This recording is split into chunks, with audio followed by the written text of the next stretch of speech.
بص انت حرفيا قرأت عنوان الفيديو صح، وده لان ببساطه شديده جدا فعلا هو ضحك عليا او اتنصب عليا.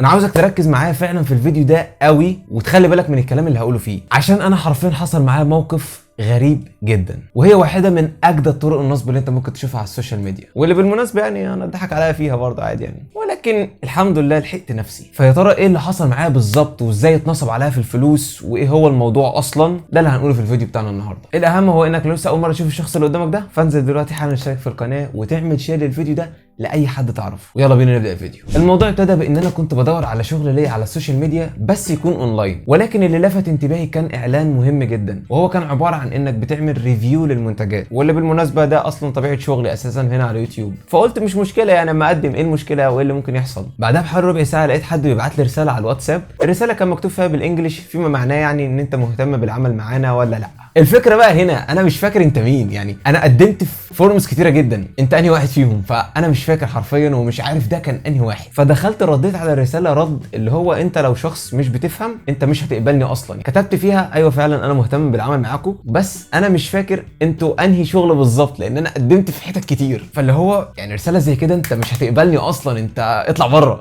فاهم اللي هو انت داخل بالملف خد بالك واخرج تاني، شكرا. انت بتهزر يا ابني، هي زريبه يا حبيبي، هي زريبه دي.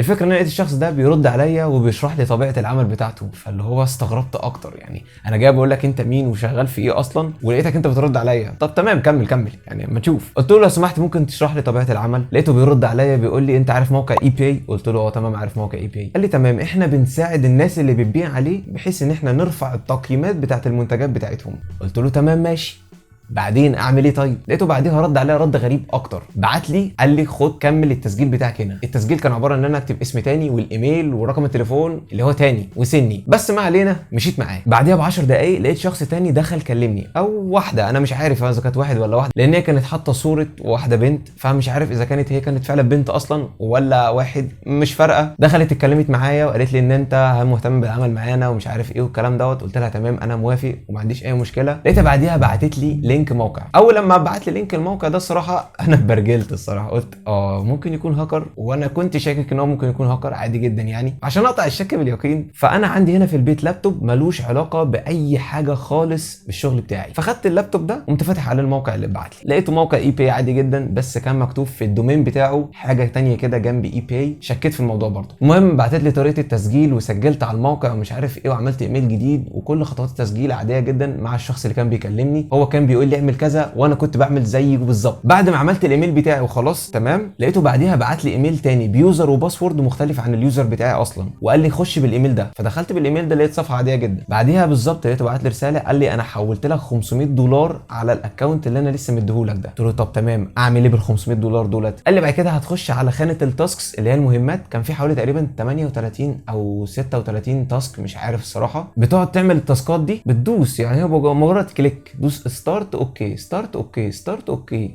موضوع بسيط جدا، 38 حاجه. انت بعد ال 38 حاجه دول بيدخل في الحساب بتاعك حوالي تقريبا $48 او 48 يو اس دي تي اللي هي العمله الرقميه من الدولار، يعني هي عمله رقميه. فالفكره ان هي ارقام بالدولار وارقام عاليه، والموضوع ممكن يكون بدايته كده مبشره بالخير، وان انت بقى فعلا هتلاقي الدنيا اتفتحت معاك والحياه بقت لونها بامبي ومش عارف ايه والكلام ده كله. فبعد ما عملت الكلام ده في الاكونت بتاع الشخص اللي كان بيكلمني، قال لي اعمل نفس الكلام ده في الاكونت بتاعك اللي انت عملته. فقمت داخل على الاكونت بتاعي، دخلت عملت نفس الكلام بالظبط. ببص بعدها في الحساب بتاعي لقيت فيه حوالي تقريبا $48. فتقريبا في السيستم عندهم كان في مشكله ان هم بيقفلوا تقريبا السيستم بتاعهم بعد الساعه 11، وانا كنت بدات انفذ الكلام ده بعد الساعه 11. بعد ما خلصت بعت للشخص اللي موجود على الواتساب اللي كان بيكلمني وما ردش عليا، وفضلت اتواصل معاه تقريبا لمده 5 ايام وما كانش فيه رد اساسا. ومن بعديها انا تيقنت مليون في المية ان ده مجرد حاجه كده وهميه ومفيش الكلام ده. يعني $48 دول هم موجودين في الحساب بتاعي بس انا مش عارف اسحبهم. وخلاص بقى انا جه في دماغي خلاص ان ده شخص نصاب وهاكر ومش عارف ايه، كنت لسه داخل اخش فيه بقى اللي هو داخل فيه شمال على طول يعني. فالمهم لقيته بعديها رد عليا، بس رد باللغه مش انجليزي،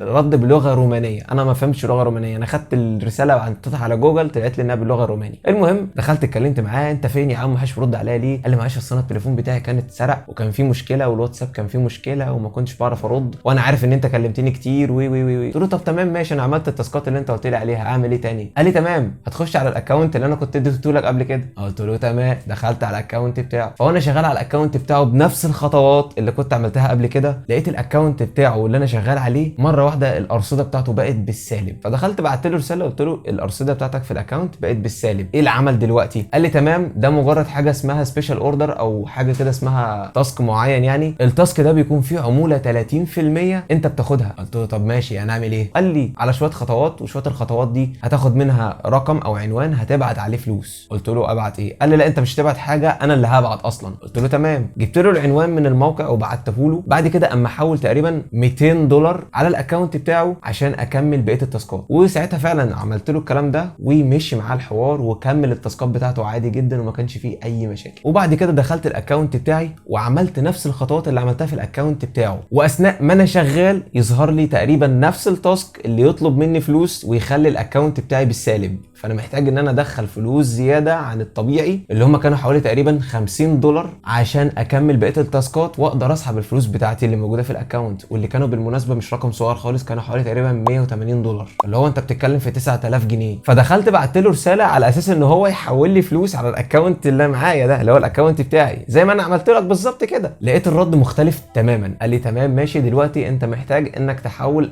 $50 على الاكونت بتاعك. قلت له ثواني انا اللي احول؟ فقال لي قلت له ازاي؟ قال لي ما هو انا عملت نفس الكلام في الاكونت بتاعي. قلت له هو ما ينفعش انت اللي تحول لي؟ قال لي لا ما ينفعش، ده الاكونت بتاعك وده كان الاكونت بتاعي. قلت له تمام ماشي. بعديها انا تيقنت 100% ان ده نصب، لان مفيش اي رد جالي من الشخص اللي كان بيكلمني دوت وما قاليش اي حاجه، بل بالعكس انا كمان بعت له كذا رساله بحيث ان هو يساعدني في الموضوع وهو كان دايما بيقبل بالرفض. وبعد كده راجعت نفسي في الاكونت شويه، قلت طب ازاي انا بشتغل معاكم والاكونت بتاعي فيه فلوس وعايزين تاخدوا مني فلوس عشان تقبضوني؟ يعني هو سبحان الله انا راجعت نفسي بعد فتره من الزمن اللي هي قد تكون 3-4 ساعات، وكنت خلاص يعني كان الواحد قرفان برضو اللي هو انت كان معاك 9000 جنيه بعد كده في مره واحده طاروا. ولكن تيقنت 100% ان اكيد ده كان حاجه مش حلال من الاخر. يعني ليه بقى؟ انا مثلا لو كنت انا عملت حاجه زي كده ففي غيري اتنصب عليه، الفلوس اللي هو خدها الاكونت ده او خدها الموقع ده او المنظمه دي كلها على بعضها يعني هي فلوس حرام وفلوس نصب. انا لو كنت خدت من الفلوس دي فكان فلوس فيها شبهه. ولكن سبحان الله الانسان دايما ربنا سبحانه وتعالى بينقذه من حاجات كتير جدا هو ما بيبقاش واخد باله منها. وفعلا انا من بعديها تقريبا تيقنت 100% ان انا لو كنت كان معايا الفلوس اصلا وكنت حولتها انا ما كنتش هطول ربع جنيه واحد. طبعا انا في الاخر ما حولتش الفلوس وما اتضحكش عليا في اي حاجه، والحمد لله انا خدت بالي وفقت قبل ما احصل معايا اي موقف مش لذيذ. وبعديها رحت اتكلمت مع واحد صاحبي حكيت له الموضوع كله، واللي رد عليا رد انا كنت متوقعه 100%، وقال لي ده نصب يا اسطى، ده على طول كده نصب، مفيش اي مصداقيه اساسا من انك انت ممكن تربح من الناس دي فلوس اساسا، او ان هم بيقولوا لك ان انت كده شغال معاهم. في النهايه انا حابب اقول كلمتين بس. اول حاجه هو انك ما ينفعش تصدق اي حد يقول لك اي كلمه على السوشيال ميديا، وتاني حاجه هو انك تخلي بالك من الفلوس اللي هتبعتها لاي شخص إن كان هو مين، انت بتبعتها في ايه وهتجيلك بناء على ايه، لان فعلا بجد في ناس كتير جدا ممكن يضحك عليها بسهوله وتصدق العصابات دي. حابب اشكر جدا كل شخص اتفرج على الفيديو لغايه اللحظه دي، وانا بعتذر على الاستطاله، ولكن انا حبيت ان انا اشرح الموقف بالتفصيل عشان تبقى واخد بالك ايه اللي بيحصل حواليك. ما تنساش تعمل لايك للفيديو عشان تساعد في انتشار الفيديو ده لاكتر من شخص ممكن، وتعمل شير على قد ما تقدر للفيديو ده مع اي شخص انت تعرفه، لان الموضوع ده مرعب جدا ومنتشر بشكل رهيب جدا في الفتره الاخيره. اشوفكم ان شاء الله في فيديو جديد. بيس.